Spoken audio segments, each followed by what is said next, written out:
الرحيم. الحمد لله الذي أنزل على عبده الكتاب ولم يجعل له عوجا قيما لينذر بأسا شديدا من لدنه ويبشر المؤمنين الذين يعملون الصالحات أن لهم أجرا حسنا ماكثين فيه أبدا وينذر الذين قالوا اتخذ الله ولدا ما لهم به من علم ولا لآبائهم كبرت كلمة تخرج من أفواههم إن يقولون إلا كذبا فلعلك باخع نفسك على آثارهم إن لم يؤمنوا بهذا الحديث أسفا إنا جعلنا ما على الأرض زينة لها لنبلوهم أيهم أحسن عملا وإنا لجاعلون ما عليها صعيدا جرزا أم حسبت أن أصحاب الكهف والرقيم كانوا من آياتنا عجبا إذ أوى الفتية إلى الكهف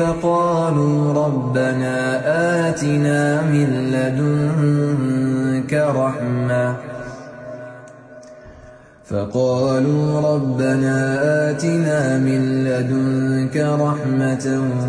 وهيئ لنا من أمرنا رشدا فضربنا على آذانهم في الكهف سنين عددا ثم بعثناهم لنعلم أي الحزبين أحصى لما لبثوا أمدا نحن نقص عليك نبأهم بالحق إنهم فتية آمنوا بربهم وزدناهم هدى وربطنا على قلوبهم إذ قاموا فقالوا ربنا رب السماوات والأرض لن ندعو من دونه إلها لقد قلنا إذا شططا هؤلاء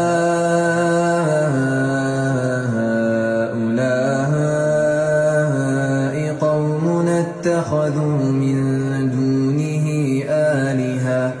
لولا يأتون عليهم بسلطان بين فمن أظلم ممن افترى على الله كذبا وإذ اعتزلتموهم وما يعبدون إلا الله فأووا إلى الكهف ينشر لكم ربكم من رحمته ويهيئ لكم من أمركم مرفقا وترى الشمس إذا طلعت تزاور عن كهفهم ذات اليمين وإذا غربت تقرضهم ذات الشمال وهم في فجوة منه ذلك من آيات الله من يهد الله فهو المهتد ومن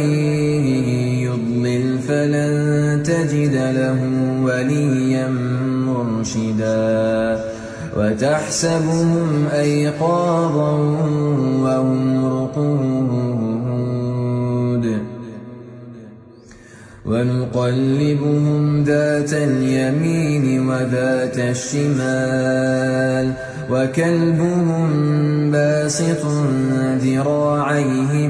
بالوصيد لو اطلعت عليهم لوليت منهم فرارا ولملئت منهم رعبا وكذلك بعثناهم ليتساءلوا بينهم قال قائل منهم كم لبثتم قالوا لبثنا يوما أو بعض يوم قالوا ربكم أعلم بما لبثتم فابعثوا أحدكم بورقكم هذه إلى المدينة فلينظر أيها أزكى طعاما فليأتكم برزق منه وليتلطف ولا يشعرن بكم أحدا إنهم إن يظهروا عليكم يرجموكم أو يعيدوكم في ملتهم ولن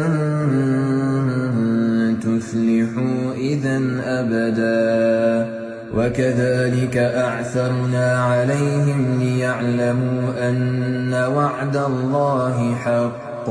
وأن الساعة لا ريب فيها إذ يتنازعون بينهم أمرهم فقالوا ابنوا عليهم بنيانا ربهم أعلم بهم قال الذين غلبوا على أمرهم لنتخذن عليهم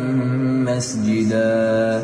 سيقولون ثلاثة رابعهم كلبهم ويقولون خمسة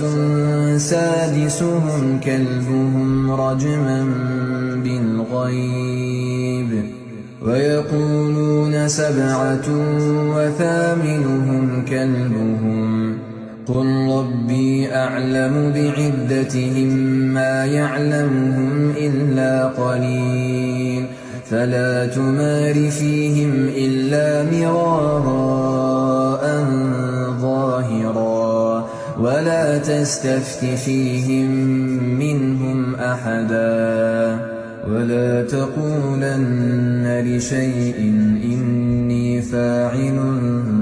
ذلك غدا إلا أن يشاء الله واذكر ربك إذا نسيت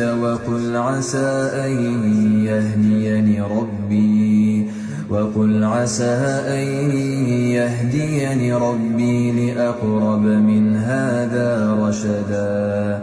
ولبثوا في كهفهم 300 سنين وازدادوا 9 قل الله أعلم بما لبثوا له غيب السماوات والأرض أبصر به وأسمع ما لهم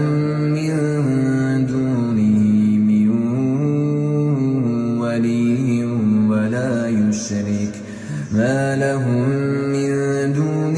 من ولي ولا يشرك في حكمه أحدا واتل ما أوحي إليك من كتاب ربك لا مبدل لكلماته ولن تجد من دونه ملتحدا واصبر نفسك مع الذين يدعون ربهم بالغداة والعشي يريدون وجهه ولا تعد عيناك عنهم تريد زينة الحياة الدنيا ولا تطع من أغفلنا قلبه عن ذكرنا واتبع هواه وكان أمره فرطا وقل الحق من ربكم فمن شاء فليؤمن ومن شاء فليكفر إنا أعتدنا للظالمين نارا أحاط بهم سرادقها وإن يستغيثوا يغاثوا بماء كالمهل يشوي الوجوه بئس الشراب وساءت مرتفقا إن الذين آمنوا وعملوا الصالحات إنا لا نضيع أجر من أحسن عملا أولئك لهم جنات عدن تجري من تحتهم الأنهار يحلون فيها من أساور من ذهب ويلبسون ثيابا خضرا من سندس واستبرق متكئين فيها على الأرائك نعم الثواب وحسنت مرتفقا واضرب لهم مثل الرجلين جعلنا لأحدهما جنتين من أعناب وحففناهما بنخل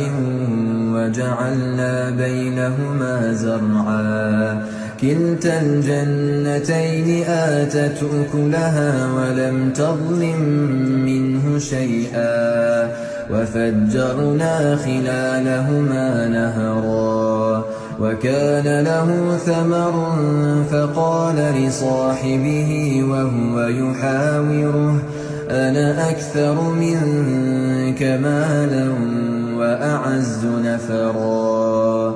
ودخل جنته وهو ظالم لنفسه قال ما أظن أن تبيد هذه أبدا وما أظن الساعة قائمة ولئن رددت إلى ربي لأجدن خيرا منها منقلبا قال له صاحبه وهو يحاوره أكفرت بالذي خلقك من تراب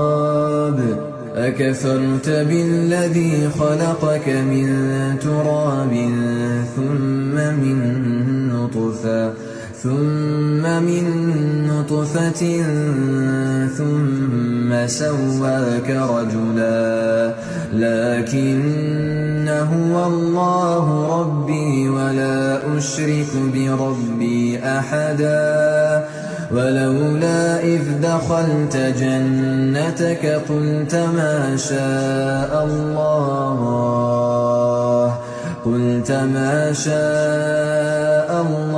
لا قوة إلا بالله إن ترني أنا أقل منك مالا وولدا فعسى ربي أن يؤتيني خيرا من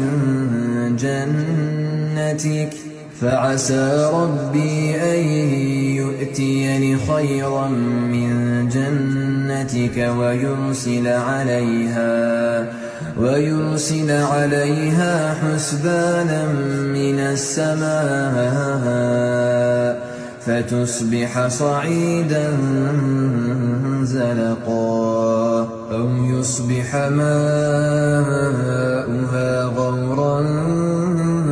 فلن تستطيع له طلبا وأحيط بثمره فأصبح يقلب كفيه على ما أنفق فيها وهي خاوية على عروشها ويقول يا ليتني لم أشرك بربي أحدا ولم تكن له فئة ينصرونه من دون الله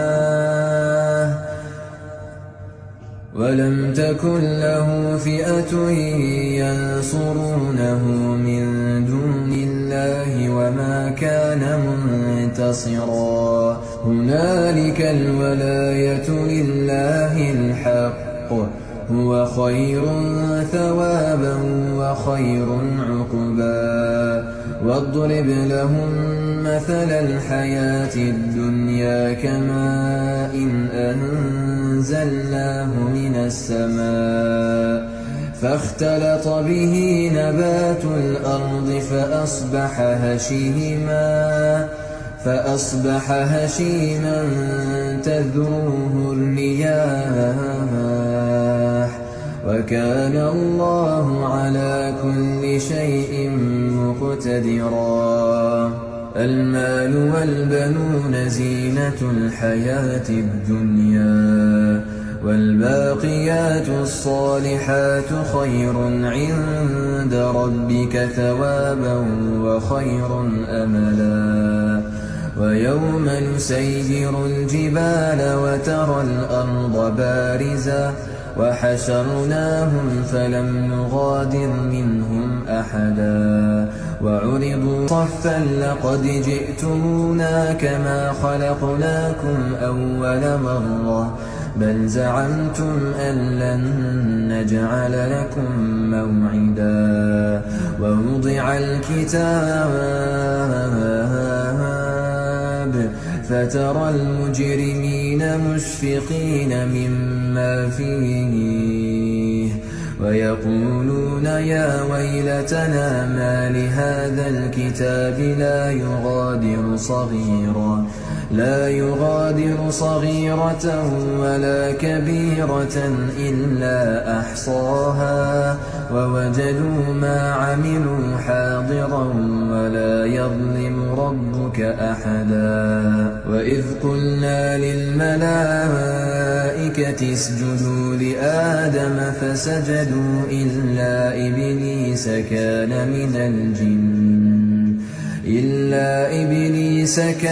من الجن ففسق عن أمر ربه أفتتخذونه وذريته أولياء من دوني وهم لكم عدو بئس للظالمين بدلا ما أشهدتهم خلق السماوات والأرض ولا خلق أنفسهم وما كنت متخذ المضلين عضدا ويوم يقول نادوا شركائي الذين زعمتم فدعوهم فلم يستجيبوا لهم وجعلنا بينهم موبقا ورأى المجرمون النار فظنوا أنهم مواقعوها ولم يجدوا عنها مصرفا ولقد صرفنا في هذا القرآن للناس من كل مثل وكان الإنسان أكثر شيء جدلا وما منع الناس أن يؤمنوا إذ جاءهم الهدى ويستغفروا ربهم إلا أن تأتيهم سنة الأولين أو يأتيهم العذاب قبلا وما نرسل المرسلين إلا مبشرين ومنذرين ويجادل الذين كفروا بالباطل ليدحضوا به الحق واتخذوا آياتي وما أنذروا هزوا ومن أظلم ممن ذكر بآيات ربه فأعرض عنها فأعرض عنها ونسي ما قدمت يداه إنا جعلنا على قلوبهم أكنة أن يفقهوه وفي آذانهم وقرا وإن تدعهم إلى الهدى فلن يهتدوا إذا أبدا وربك الغفور ذو الرحمة لو يؤاخذهم بما كسبوا لعجل لهم العذاب بل لهم موعد لن يجدوا من دونه موئلا وتلك القرى أهلكناهم لما ظلموا وجعلنا لمهلكهم موعدا وإذ قال موسى لفتاه لا أبرح حتى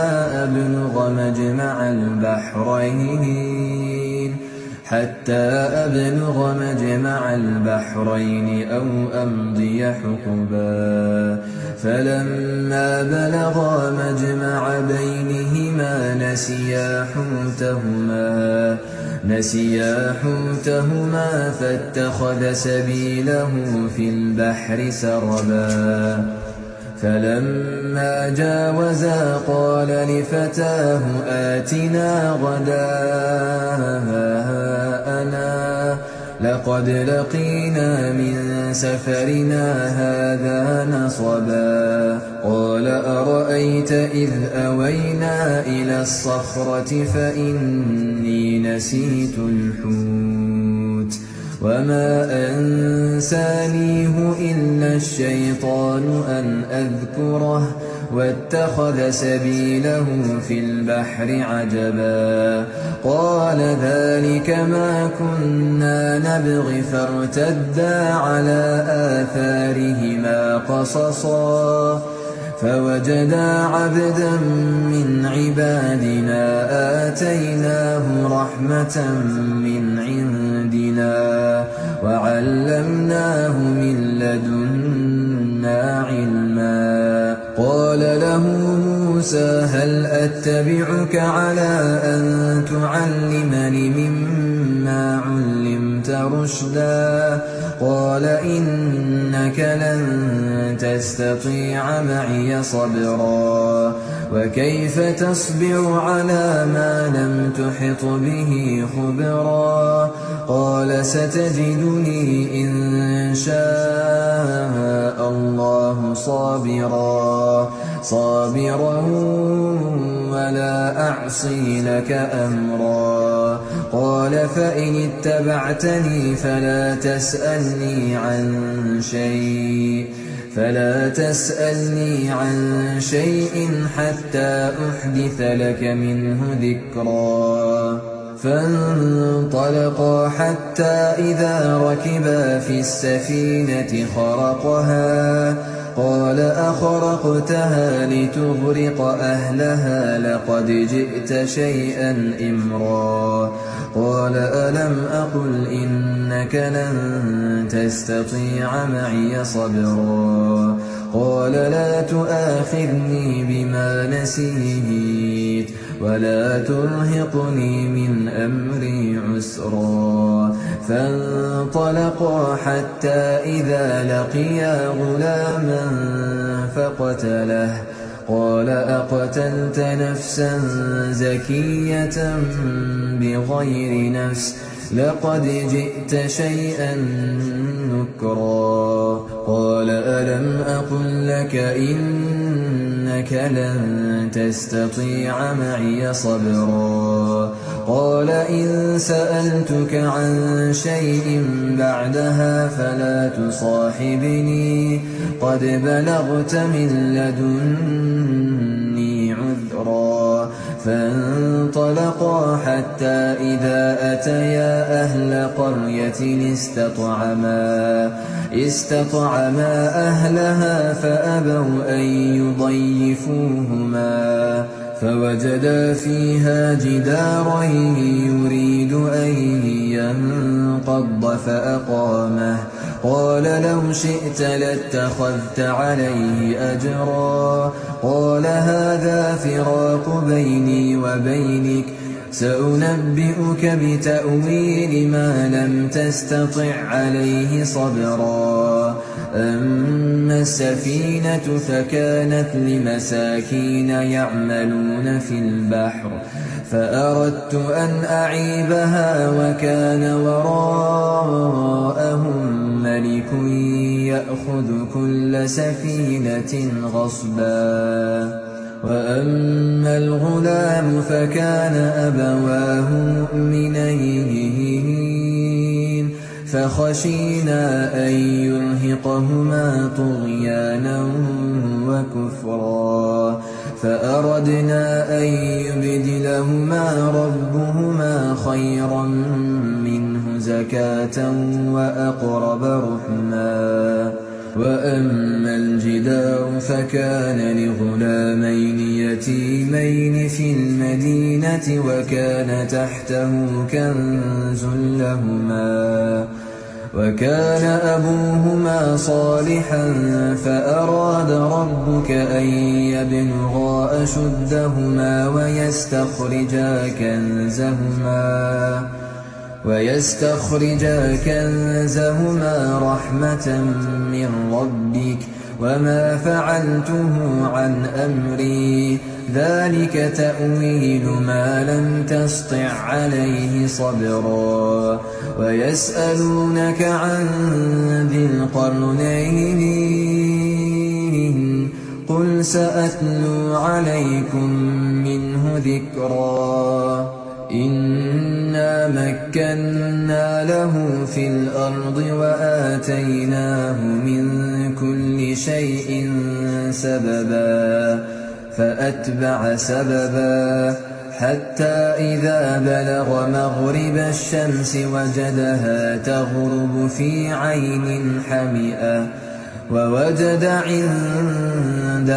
قوما قلنا يا ذا القرنين إما أن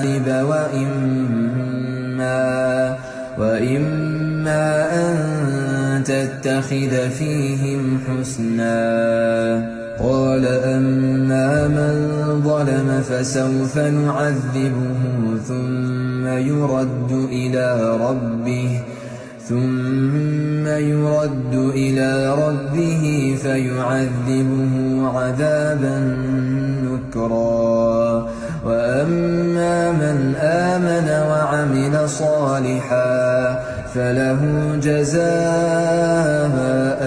الحسنى وسنقول له من أمرنا يسرا ثم أتبع سببا حتى إذا بلغ مطلع الشمس وجدها تطلع على قوم لم نجعل لهم من دونها سترا كذلك وقد أحطنا بما لديه خبرا ثم أتبع سببا حتى إذا بلغ بين السدين وجد من دونهما قوما لا يكادون يفقهون قولا قالوا يا ذا القرنين إن يأجوج ومأجوج مفسدون في الأرض فهل نجعل لك خرجا على أن تجعل بيننا وبينهم سدا قال ما مكني فيه ربي خير فأعينوني بقوة أجعل بينكم وبينهم ردما آتوني زبر الحديد حتى إذا ساوى بين الصدفين قال انفخوا حتى إذا جعله نارا قال آتوني أفرغ عليه قطرا فما استطاعوا أن يظهروه وما استطاعوا له نقبا قال هذا رحمة من ربي فإذا جاء وعد ربي جعله دكا وكان وعد ربي حقا وتركنا بعضهم يومئذ يموج في بعض ونفخ في الصور فجمعناهم جمعا وعرضنا جهنم يومئذ للكافرين عرضا الذين كانت أعينهم في غطاء عن ذكري وكانوا لا يستطيعون سمعا أفحسب الذين كفروا أن يتخذوا عبادي من دوني أولياء إنا أعتدنا جهنم للكافرين نزلا قل هل ننبئكم بالأخسرين أعمالا الذين ضل سعيهم في الحياة الدنيا وهم يحسبون أنهم يحسنون صنعا أولئك الذين كفروا بآيات ربهم ولقائه فحبطت أعمالهم فلا نقيم لهم يوم القيامة وزنا ذلك جزاؤهم جهنم بما كفروا واتخذوا آياتي ورسلي هزوا إن الذين آمنوا وعملوا الصالحات كانت لهم جنات الفردوس نزلا خالدين فيها لا يبغون عنها حولا قل لو كان البحر مدادا لكلمات ربي لنفد البحر قبل أن تنفد كلمات ربي ولو جئنا بمثله مددا قل إنما أنا بشر مثلكم يوحى إلي أنما إلهكم إله واحد فمن كان يرجو لقاء ربه فليعمل عملا صالحا ولا يشرك بعبادة ربه أحدا